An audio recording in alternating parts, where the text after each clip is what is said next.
Bismillahirrahmanirrahim. Assalamualaikum warahmatullahi wabarakatuh. Terima kasih atas kesempatannya. Izinkan saya selaku Ketua Koordinator Lapang Tim Ekspedisi Patriot, lokasi kawasan Pulau Bala, Kabupaten Gorontalo, Provinsi Gorontalo. Baik, saya akan mempresentasikan terkait dengan uh, judul materi atau judul output yang kami laksanakan di kawasan transmigrasi. Jadi untuk jenis materinya yakni terkait dengan desain pengembangan komunitas tanaman pangan pada kawasan transmigrasi Kecamatan Pulau Bala, Kabupaten Gorontalo, Provinsi Gorontalo. Next.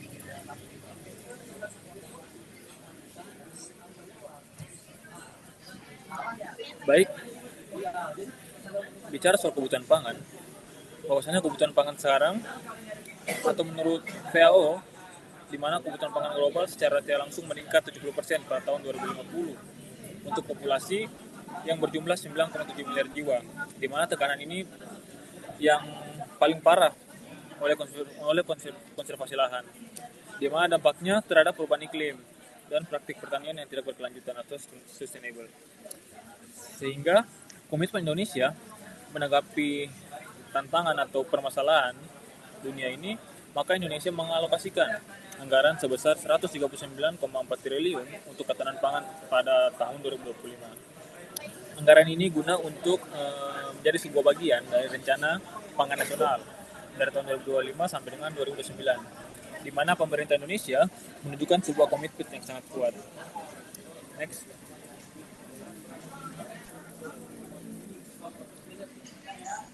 Bicara terkait dengan kawasan transmigrasi, di mana kawasan transmigrasi ini merupakan sebuah instrumen krusial untuk pemetaan, pembangunan, dan optimalisasi potensi lahan di berbagai wilayah Indonesia. Yang kita ketahui bahwa transmigrasi telah bertransformasi dari pemetaan penduduk ke wilayah yang padat menjadi ke kawasan yang sedikit penduduknya, menjadi sebuah pemerataan terhadap sebuah pengembangan ekonomi lokal di suatu kawasan transmigrasi. Kawasan transmigrasi yang terletak di Kabupaten Gorontalo, yakni di Kecamatan Pulau Bala, di mana kawasan transmigrasi ini memiliki luas sebesar 25.762,87 hektar yang dihuni oleh 78.598 jiwa yang terdiri dari 33 desa dan 4 kecamatan. Di mana komunitas unggulan dari kabupaten atau kecamatan ini yakni adalah komunitas jagung atau yang dengan luas sebesar 37,456 hektar. Kawasan transmigrasi di Pulau Bala juga menjadi sebuah fokus pada kegiatan ekspedisi patriot yang dilakukan ataupun yang diselenggarakan oleh Kementerian Transmigrasi, di mana kawasan transmigrasi ini mencakup 3 desa, yakni Desa Puncak, Desa Ayumulingo, dan Desa Bukit Aren. Next. Tujuan dari kegiatan ekspedisi patriot ini adalah yang pertama, mengidentifikasi dan pemetaan komunitas unggulan yang spesifik dan potensi ekonomi tinggi. Tujuan yang kedua adalah perencanaan strategi pengembangan rantai nilai komunitas unggulan. Tujuan yang ketiga adalah peningkatan kapasitas kelembagaan ekonomi masyarakat, yakni termasuk kelompok tani, BUMDes, dan juga UMKM. Tujuan keempat adalah penyusunan roadmap hilirisasi komunitas unggulan dan formulasi strategi investasi dan kemitraan multi pihak. Ya, selanjutnya adalah terkait dengan ruang lingkup kegiatan ekspedisi patriot, di mana yang pertama adalah mengidentifikasi komunitas unggulan lokal, yakni pemetaan yang dilakukan secara spasial, dokumentasi teknik produksi, kegiatan FGD, dan juga wawancara. Yang kedua adalah menganalisis rantai nilai dan potensi pasar komunitas prioritas, yakni termasuk dari distribusi hulu sampai dengan ke hilir, pemetaan aktor lokal, analisis SWOT, analisis kegiatan ekonomi, dan juga analisis nilai tambah. Yang ketiga adalah merumuskan strategi pengembangan berbasis karakteristik wilayah, yakni aspek produksi, kelembagaan, pasar, dan juga teknologi, serta dokumen desain pengembangan komunitas dan rekomendasi kebijakan. Next. Untuk metode pengumpulan data pada kegiatan ekspedisi patriot ini, yakni yang pertama kami menggunakan teknik pengumpulan data wawancara, analisis tanah, analisis air, dan juga kegiatan forum group discussion. Untuk datanya itu sendiri, kami menggunakan beberapa data sekunder, yakni dari BPS, Dinas Pertanian, Dinas Transmigrasi, dan BRMP. Untuk analisis data yang kami gunakan adalah analisis data kuantitatif, analisis SWOT untuk melihat kekuatan, peluang, ancaman, dan juga peluang dari komunitas unggulan. Dan yang terakhir adalah analisis spasial dan analisis hierarki proses. Next. Baik, untuk jadwal kegiatan untuk kegiatan ekspedisi Patriot ini dimulai dari bulan Agustus sampai dengan Desember. Jadi untuk bulan Agustus itu sendiri yakni terdiri dari koordinasi awal sampai dengan studi literatur dan pengumpahan sekunder. Untuk bulan September sendiri dari pengumpahan data baik dari survei, wawancara mendalam, dan FTD ke para petani dan juga OPD-OPD yang ada di kawasan. Berikutnya adalah observasi lapang dan potensi lokal. Pada bulan Oktober kami melakukan pengolahan analisis data dan melakukan identifikasi komunitas unggulan spesifik yang ada di kawasan transmigrasi dan penyusunan draft desain pengembangan. Untuk bulan November juga sudah masuk di tahap akhir, yakni terkait dengan kami melakukan validasi hasil bersama dengan stakeholder atau OPD-OPD yang terkait. Dan revisi dan penyempurnaan dokumen desain berdasarkan saran dan masukan dari beberapa OPD. Untuk bulan Desember ini masuk pada tahap finalisasi dokumen dan juga penyusunan laporan akhir. Yang kedua, diseminasi hasil kepada pemangku kepentingan yakni Pak Bupati dan juga Gubernur yang ada di Provinsi Gorontalo. Dan yakni yang terakhir adalah penutupan kegiatan. Baik, dapat dilihat peta administrasi kawasan transmigrasi yang berwarna ungu ini merupakan 3 desa yang menjadi fokus ekspedisi Patriot. Mengapa cuma 3 desa ini? Karena di 3 desa ini dari 11 desa yang terdiri atau yang ada di kawasan Kecamatan Pulau Bala ini hanya 3 desa yang menjadi prioritas dari Dinas Transmigrasi itu sendiri. Dan juga hanya 3 desa ini yang memiliki masyarakat transmigran. Next.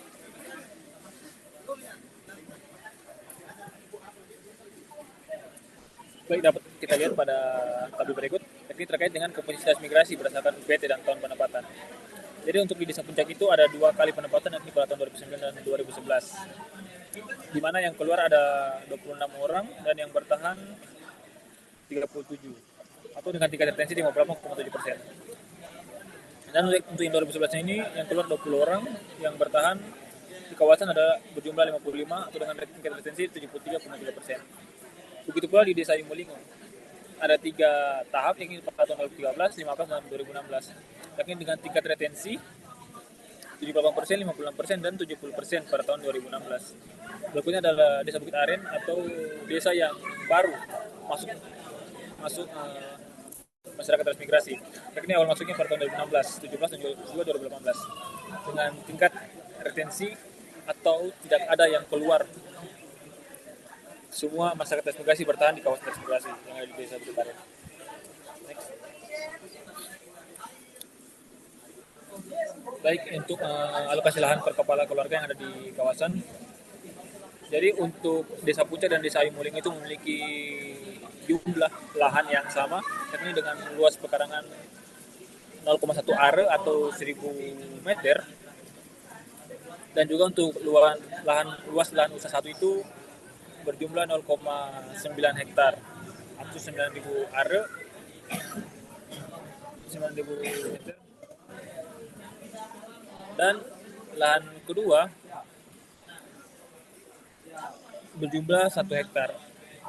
Akan tetapi yang jadi permasalahan adalah pada tahun 2011 lahan usaha 2 yang ada di Desa Puncak itu tidak ada, sehingga dikompensasi menjadi sapi. Begitu pula dengan Yumuling sama dengan Desa Puncak. Dan berikutnya adalah terkait dengan desa luas lahan yang ada di Desa Bukit Aren. Pada tahun 2016 sampai 2018, Bukit Aren ini memiliki luas lahan yang kecil dibandingkan dengan Puncak dan juga Yumuling, di mana untuk luas lahannya pada tahun 2016 itu hanya 1,5 hektar saja. Next.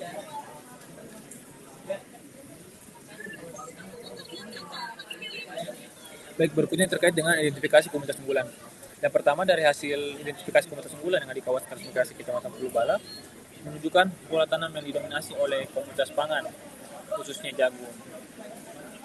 Di mana menurut Dinas Pertanian tahun 2025 bahwasannya jagung ini menjadi komoditas dengan luas lahan yang paling besar di ketiga desa ini, dengan total mencapai 1.050 hektar dengan tingkat produktivitas yang stabil atau kisaran 5,84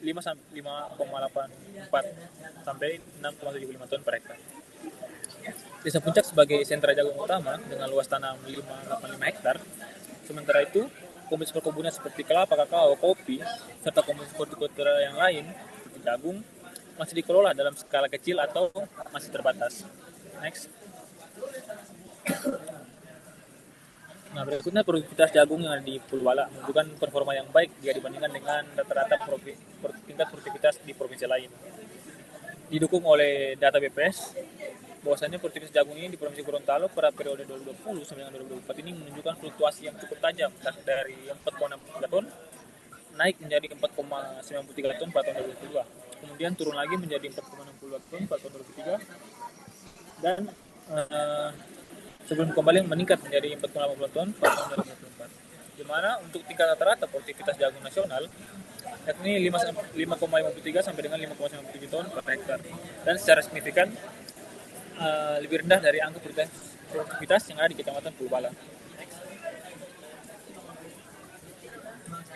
Baik, jadi untuk faktor pendukung untuk produksi jagung itu terdiri dari 3. Yang pertama, kondisi iklim atau curah hujan dan juga sinar matahari. Yang kedua adalah pasar. Yang ketiga adalah kondisi lahan. Kondisi lahan ini fisik dan kimia masih belum baik. Ya, berikutnya kita lihat terkait dengan status unsur hara pada tanah. Untuk Desa Bukit Aren memiliki pH yang agak masam 5-6. Desa Imbolingo dengan tingkat pH masam 4-5 dan juga Desa Puncak yang memiliki tingkat pH masam, di mana petani ini membutuhkan penambahan untuk jumlah pupuk, di mana untuk urea yang tadinya hanya 200 bertambah menjadi 250 dan untuk MPK yang hanya 350 menjadi 450 agar jumlah pupuk, karena jumlah pupuk ini mempengaruhi terhadap tingkat produksi dari jagung itu sendiri. Berikutnya terkait dapat kita lihat pada tabel berikutnya untuk status pH dan cair organik, di mana Desa Bukit Aren ini direkomendasikan adanya penambahan kapu tanaman jagung, yakni sejumlah 350 minimal 2 ton. Begitu pula Desa Imbolingo dan Desa Puncak memiliki jumlah penambahan bangunannya sama, yakni minimal 2 ton per hektar. Next. Baik, kami kemarin sempat menguji kualitas air yang ada di 3 desa yang ada di konsentrasi migrasi, di mana dari hasil pengujian bahwasanya menjelaskan parameter kunci penyebaran organik itu yakni biological oxygen demand atau BOD dan synamical oxygen demand GOD di ketiga lokasi melampaui baku mutu, di mana nilai BOD ini berkisar antara 171 sampai dengan 180 mg atau per liter, jauh di atas ambang batas 3 mg per liter. Sedangkan COD berada pada 77 sampai dengan 69 mg per liter, melebihi batas 25 mg per liter. Sehingga tingginya nilai kedua parameter ini mengindikasikan bahwa adanya pencemaran organik yang masif. Sehingga kemungkinan besar berasal dari limbah domestik, pertanian ataupun aktivitas masyarakat yang lain yang dibuang langsung ke tempat penampungan atau badan air. Dan untuk kondisi yang paling parah, ini adalah rendahnya kadar disulfat oksigen DO di Imbolingo 60 mg per liter dan Bukit Aren 66,1 mg per liter, yang meskipun masih memenuhi syarat secara tidak langsung, yakni lebih besar dari 4 mg per liter, sehingga menunjukkan adanya sebuah tekanan pada kemampuan sungai untuk mendukung kehidupan akuatik. Next. Berikutnya produksi jagung. Sebagian besar petani ini melaporkan hasil panen mereka 5 sampai dengan 10 ton per hektar.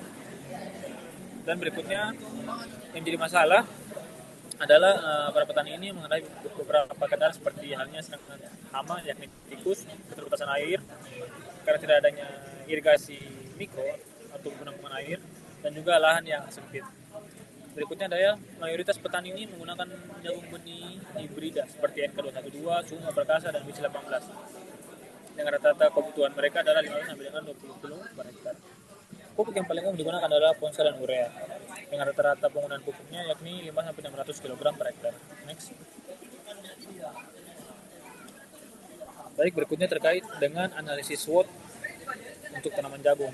Di mana untuk peluang dari tanaman jagung ini, tren pasar yang cukup besar yang ada di kawasan migrasi ini sehingga dapat membuka segmen pasar baru. Akan tetapi yang menjadi sebuah ancaman di mana kenaikan harga input seperti misalnya pupuk, pestisida, BBM yang tidak bisa diimbangi oleh kenaikan harga jual jagung yang selalu mengalami fluktuasi harga. Akan tetapi yang menjadi kekuatan dari komunitas jagung ini adalah adanya sebuah kemampuan atau akses di dalam mengelola jagung ini menjadi sebuah produk olahan. Seperti halnya jagung ini bisa diolah menjadi sebuah arang atau briquette, terus bisa diolah lagi menjadi sebuah tepung jagung. Tetapi yang menjadi kelemahan dari pengolahan ini adalah salah satunya dari teknologi dan juga harga yang murah, harganya tidak pasti. Dari hasil perhitungan matriks faktor eksternal, jagung ini berada pada kuadran pertama grow and wilt, yang artinya berpotensi untuk terus dikembangkan karena mengalami pertumbuhan di setiap tahunnya. Provinsi Gorontalo ini sekedar informasi bahwa setiap tahun ini menghasilkan 1,5 juta ton per tahun. Dan kemarin sempat diekspor di Filipina sebesar 50.000 ton untuk jagung pipiran kering. Next. Dan untuk kesimpulan pertama ini akan menjawab tujuan permasalahan yang pertama tadi, yakni di mana jagung telah teridentifikasi secara empiris sebagai sebuah komoditas unggulan yang ada di kawasan migrasi Purbala dengan posisi yang strategis yang terdapat pada kuadran pertama pada analisis SWOT.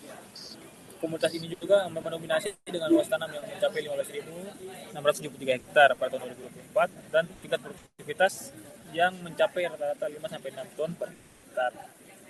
Next.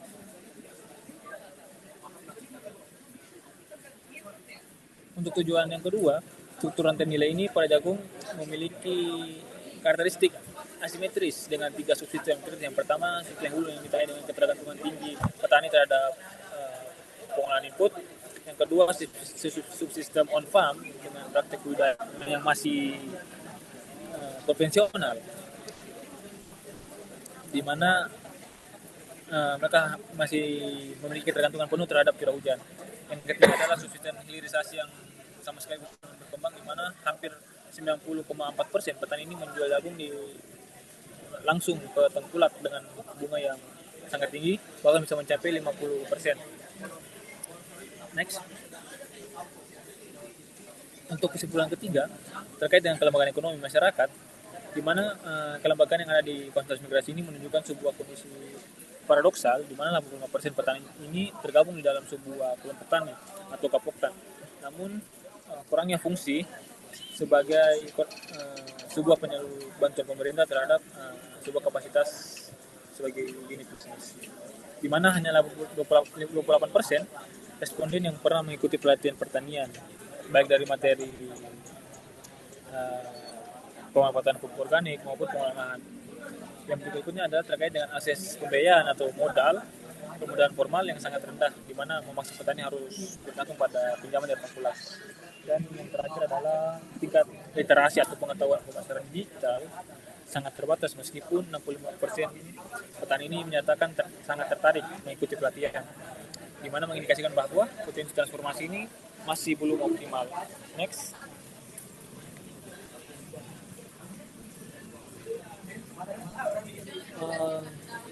Kesimpulan keempat yakni adalah terkait dengan kajian mengidentifikasi 3 tahap roadmap hilirisasi untuk tahap berikutnya, di mana pada fase awal 1-2 tahun ke depan fokusnya pada pilot project pengolahan tepung jagung skala kelompok tani dengan kapasitas 100-500 kg per hari. Yang kedua, fase pengembangan 3-5 tahun, di mana berorientasi pada pembangunan pabrik terintegrasi seperti halnya tepung, pakan beras yang bisa diekspor langsung ke beberapa negara seperti Filipina dan Singapura. Fase ketiga adalah fase stabilitas. Ini 5 tahun ke atas, di mana difokuskan pada pengembangan produk turunan yang bernilai tinggi seperti halnya jagung instan, snack, sehat, sehingga dapat membantu membranding jagung yang ada di kawasan transmigrasi ini untuk dapat investasi dan dapat memiliki sebuah inovasi yang sustainable. Next. Baik, kesimpulan terakhir adalah bicara soal ekosistem bisnis, di mana ekosistem bisnis yang ada di kawasan transmigrasi ini memerlukan beberapa model kemitraan yang tetrahelix yang mengintegrasikan beberapa peran, di mana tentunya pemerintah ini sebagai fasilitator kebijakan. Mereka harus membantu petani ini dalam hal menyediakan ataupun memperbaiki infrastruktur yang ada di kawasan migrasi, dan juga sebagai tim regulator yang mengatur sebuah kebijakan untuk perbaikan infrastruktur. Kedua, terkait dengan akademisi, adanya peran dari pihak akademisi atau kampus sebagai sebuah mitra di mana dapat membantu petani ini dalam hal berinovasi dan juga dapat membantu mereka sebagai pendamping teknis dan juga think tank. Yang ketiga ini sektor swasta atau biasa pabrik yang berperan sebagai off-taker dan juga sebagai penyedia teknologi. Dan yang keempat adalah masyarakat dan petani langsung, di mana masyarakat dan petani langsung ini sebagai tingkat pertama karena mereka merupakan produsen, pelaku utama yang menyediakan komunitas itu sendiri. Yang kelima adalah media sebagai amplifier informasi dan juga sebagai branding. Next. Jadi untuk beberapa rekomendasi, yakni untuk komunitas migrasi ini perlu memperkuat regulasi dan juga mengalokasikan sebuah anggaran khusus untuk pembangunan infrastruktur hilirisasi. Untuk Kementerian Pertanian diharapkan membantu ataupun menetapkan sebuah kawasan ini sebagai sentra jagung yang berkelanjutan dengan membangun infrastruktur seperti halnya embung, serta memfasilitasi petani ini sertifikasi mutu. Sementara itu untuk Kementerian Perindustrian ini dapat memberikan sebuah insentif fiskal untuk menarik investasi industri hilir dan membangun klaster industri yang ada di kawasan transmigrasi. Next. Untuk pemerintah Provinsi Gorontalo adalah dengan menjadikan pengembangan jagung ini sebagai program unggulan yang terdapat pada RPJMD. Sementara itu, pemerintah juga kabupaten harus ikut serta dalam hal menerbitkan peraturan zonasi, merehabilitasi jalan usaha tani, serta memperdayakan masyarakat melalui penguatan kelembagaan Gapoktan dan juga BUMDes, sehingga dapat membantu petani dalam hal mengelola usaha taninya. Yang ketiga adalah kolaborasi antar mitra yang menjadi sebuah tulang punggung keberhasilan petani. Seperti halnya akademisi seperti IPB dan juga UNK yang dapat berperan langsung sebagai pusat riset dan inovasi pada teknologi spesifik yang ada di lokasi, serta menyelenggarakan pendampingan dan juga pendidikan bagi masyarakat ataupun petani yang ada di kawasan yang masih kurang mampu. Next. Di sisi lain, sektor swasta juga diajak untuk membangun kemitraan inti plasma yang adil, di mana dengan mendirikan pabrik pengolahan di lokasi. Karena yang kita tahu bahwa di Kabupaten Gorontalo, khususnya di Kecamatan Pulau Bala ini, gudang ataupun pabriknya itu hanya sebagai gudang penentu saja. Jadi untuk pengolahan hasil jagungnya ini tidak diolah di Provinsi Gorontalo atau di Kabupaten Gorontalo, melainkan diolah di beberapa daerah di Indonesia, yakni misalnya seperti halnya Surabaya, Jawa Tengah, dan juga di Jakarta. Next. Mungkin sekian dari saya. Mohon maaf apabila ada salah ataupun kekurangan. Saya kembalikan. Sekian dan terima kasih. Assalamualaikum warahmatullahi wabarakatuh.